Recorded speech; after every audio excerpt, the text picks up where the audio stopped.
নমস্কার। আজ বিট বাটা করছি। শীতকালে প্রচুর বিট গাজর পাওয়া যায়। বিট বাটাটা ভীষণ ভালো হয় খেতে। এতে কি কি লাগে, বিটটাকে প্রথমে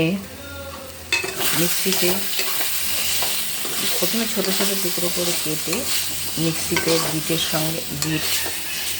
তার সঙ্গে রসুন, দুটো কাঁচা লঙ্কা, মানে যে যেরকম ঝাল খায়, আমি এখানে দুটো দিয়েছি কাঁচা লঙ্কা, যেহেতু বিটটা একটু মিষ্টি তো। এবার তার সঙ্গে রসুন, একটু আদার কুচি দিয়ে মিক্সিতে ভালো করে মিহি করে বেটে নিয়েছি। বেটে নিয়ে কড়াইতে তেল দিয়ে তেলের মধ্যে একটু কালো জিরে ফোড়ন দিয়েছি।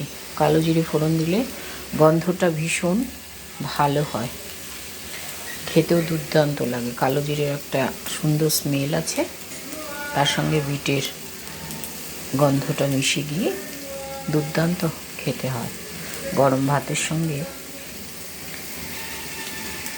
এবার তেলের মধ্যে বিটটা দিয়ে, কালো জিরে ফোড়ন দেওয়ার পরে বিটটা দিয়ে নেড়ে পুরো শুকিয়ে নিতে হবে। নুনটা একটু নাড়াচাড়া করার পরে নুনটা একটু পরে দিতে হবে, না হলে প্রচুর জল পড়ে। দিয়ে একদম শুকনো করে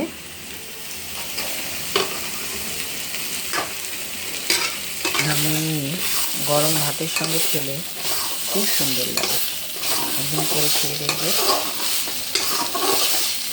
এখন শীতকালে তো প্রচুর বিট পাওয়া যায়। বিটে ভীষণ উপকারী। বিট গাজর প্রোটিন ভিটামিনে ভরপুর।